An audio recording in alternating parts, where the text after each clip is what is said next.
Good afternoon, everybody. This is your friend Abhishek. So, how are you? I hope you are in good health. So, the point of discussion for today is directive principle of state policy. So जब भी हम directive principle of state policy की बात करते हैं या फिर हम फंडामेंटल राइट्स की बात करते हैं तो हमारे माइंड में क्वेश्चन आता है कि why directive principle of state policy is not equivalent to fundamental rights, why the framework of constitution has not made it mandatory like the fundamental rights and all this, why it is not justiciable in the court of law. So all these questions comes in our mind, and why we will be discussing such topic, and we will come across, go through it, and we will find a solution of each and every problem. So हम थोड़ा सा क्या कहते हैं ऐसे ही general discussion कर लेते हैं. Like in directive principle of state policy, it comprises from article 36 to 51. It is in the fourth part of our constitution, and we have got this idea from the Irish constitution, and the Irish people have got this from the Spanish constitution. So there are so many factors to discuss upon the directive principle of state policy, and why it is known as the noble features of our Indian constitution, and what Gabriel Hostin has said about the directive principle of state policy, and all these. Basically, the directive principle of state policy are the ideas that the state should keep in mind while the making the laws. तो मतलब directive principle of state policy कुछ ऐसी चीज़ें हैं कि जैसे कि अगर किसी भी स्टेट को कोई लॉस बनाना है for its people, for the welfare of people, तो उन्हें अपने माइंड में कुछ चीज़ें रखनी होंगी. Principal of state policy is nothing but it is just a recommendatory to the legislative, executive, and administrative matter of the state. And like we have seen the definition of state in fundamental right, so similar with the state depicts in directive principle of state policy in the same way. In general, if we talk about the directive principle of state policy, so the classification is based upon the socialism, Gandhism, and liberalism. So our constitution hasn't divided the directive principle of state policy in any parts, but basically these are the classification. Like हमारे संविधान ने तो हमें कोई भी division नहीं किया है directive principle of state policy का, but on the basis of classification they are divided into three parts, that is guardian ideology, socialism ideology, and liberal intellectual principles. So they all are defined for the three principles. Now we are talking about the socialistic principle. So socialistic principle is basically depend upon the socialist state and how to achieve the idea of the welfare state and all these. So we are going to talk about the socialistic principle. So socialistic principle basically promotes the idea of welfare state. It promotes social justice and equal empowerment and welfare state and many more. So one of the article which comprises in the social justice is article 39A, to provide free legal aid to poor and to promote the equal justice. 43A, which is also a socialistic principle. So it is to take a step to secure the participation of workers in management of industries. Basically इसमें है कि क्या कहते हैं कि हमें कुछ ऐसे steps लेने चाहिए कि for the participation of worker in management of industries should be made very much fruitful. Article 41 says that to promote the right to education, work, and so many of public assistance in case of unemployment, old age, sickness, and in case of the disablement also. It says that to make provision for the just and human condition of work and maternity relief. 38 says that to promote the social order and minimize the inequalities among the people and to promote the equal opportunities.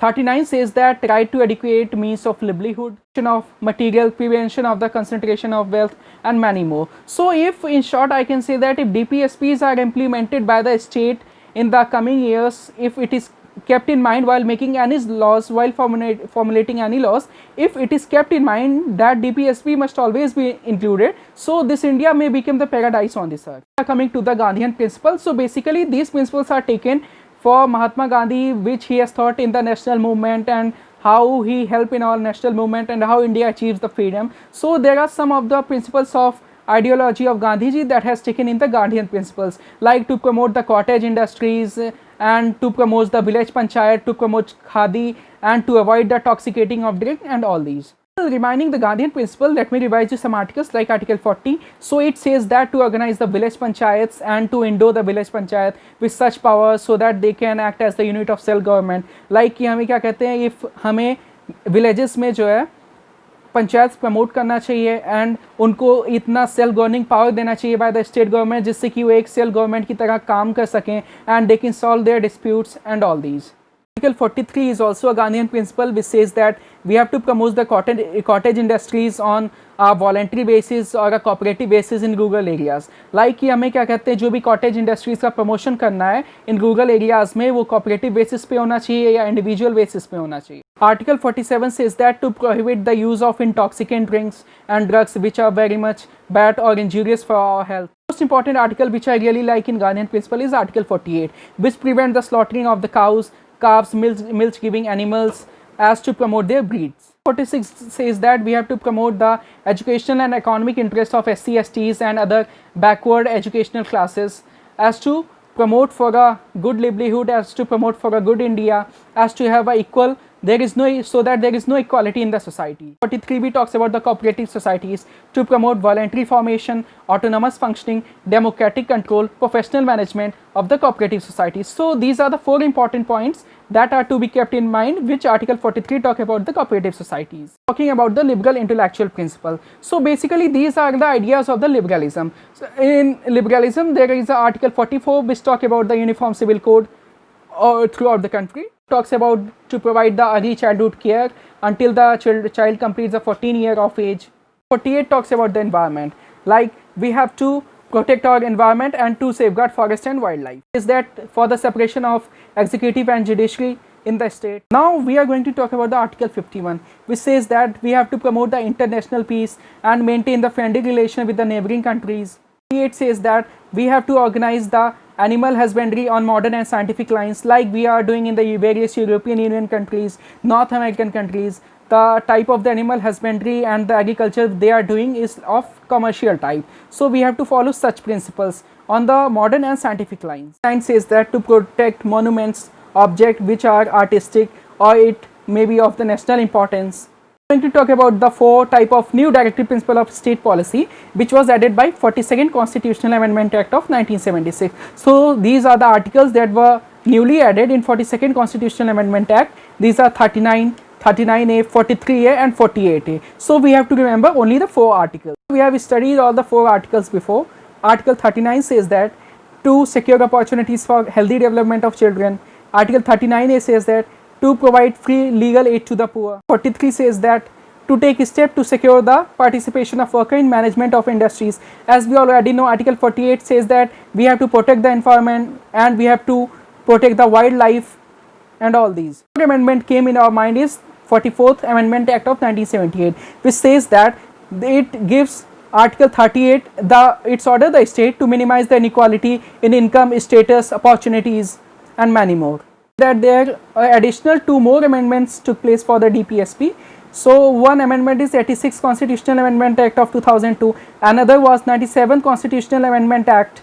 So in 86 Constitutional Amendment Act of 2002, so the article number 45 was renamed as Article 21A, which provided the right to elementary education. And while coming to the 97 Constitutional Amendment Act of 2011, so it has introduced only a cooperative society. So we can differentiate between the 2 types of amendment. Like in 86 Constitutional Amendment, Article 21A was added, which was right to elementary education, and for the promotion of the cooperative societies in 97 Constitutional Amendment Act of 2011 we have added it. Next point to discuss is the criticism of the directive principle of state policy. So there are many criticism with respect to the fundamental rights, and there is no legal force, non-justiciable, very much conservative, constitutional conflict, and it is very much illogically arranged. So just we cannot say directly that directive principle of state policy is doing nothing for us, and while the fundamental right is everything. So we cannot say that both are very much complementary to each other and both cannot coexist without each other.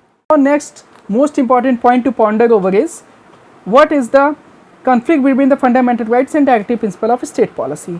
So as we know that the fundamental rights are very much justiciable in the nature, and while coming to the directive principle of state policy, non-justiciable in nature. And if we want to do any amendment in fundamental right, we have to act as like the Constitutional Amendment Act.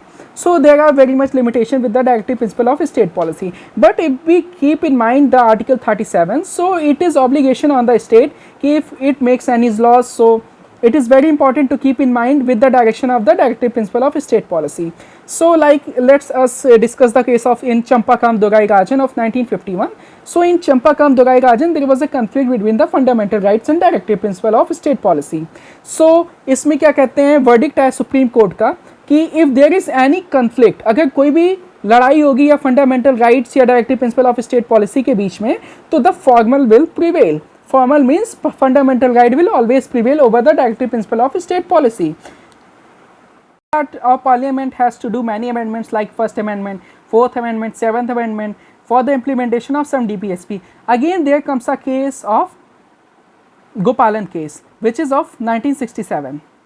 To implement some of the directive principle of state policy, so our center has to do some of the amendment like it has done First Amendment Act of 1951, Fourth Amendment Act 1955, and the Seventh Amendment Act of 1964. So again comes the case of Golaknath case, which is of 1967. So there was a conflict that fundamental rights are very much sacrosanct in nature, nobody can change it, and we cannot amend the fundamental rights. These were the judgment of the Supreme Court. We cannot amend the fundamental rights because of the implementation of some of directive principle of state policy. The question arises, when the Golaknath case has came into existence, when it came before the center and the Supreme Court has given such a directive, so what was the center response? So center has taken the response that it has enacted 24th Amendment Act of 1971 and 25th Amendment Act of 1971. So in both the act, in one 24th Amendment Act, it was the directive of the center that it can abridge or take any of the fundamental rights by making the constitutional amendment act, कि ये कोई सा भी fundamental right ले सकते हैं अगर वो constitutional amendment act कर दिए. और in the second thing, in 25th constitutional amendment act 1971, it has added the article 31C, and now the story changes. Now it comes the case of the Keshwanand Bharti case, which is form of the judicial review of 1973. We are going to talk about the most important judgment, that is Keshwanand Bharti case. Keshwanand Bharti case of 1973 has, the Supreme Court has given the decision that judicial review is the basic structure of the constitution, and it has said the article 31C which you have enacted, so in that the provision 1, only the first provision is constitutionally valid, and it has declared the second provision to be null and void. Going to talk about since the inception of our constitution since 1950, so various successive governments has came to center, and many have formulated the laws to how to implement the directive principle of state policy and which decision we have to take so that we can implement it. So one example is that in 1950 the planning commission was set up as a matter to how to justify that directive principle of state policy is implemented, and in 2015 it is also renamed as the Niti Aayog. Came the case of Maternity Benefit Act 1961, Equal Remuneration Act 1976, Minimum Wages Acts, and many more. That many national commissions have been set up like National Commission for Women, National Commission for Minorities, National Commission for Child Protection Right, National Commission of Backward Classes. We are going to talk about some of the directive principle of state policy that are outside the purview of part 4, like we have talk about say from 36 to 51 in part 4 there is a directive principle of state policy. So there are some of the directive principle of state policy which are out of the part 4, like these are the claims of SCs and STs, instruction in mother tongue, and development of Hindi as an official language. One of the most important to note about the above directive principle of state policy which are outside the purview of article 4 is that these are also non-justiciable in nature, but these are very much complementary to the center while formulating the laws. To the state it is not very much accompanying, and it is not justiciable like fundamental rights, but it is too important on the state to seek all these ideas and then implement the laws. And we can seek the case of both fundamental rights and directive principle of state policy. So both are very much complementary to each other. No one can exist without the other according to my purview. This is the conclusion of this chapter, and thank you so much.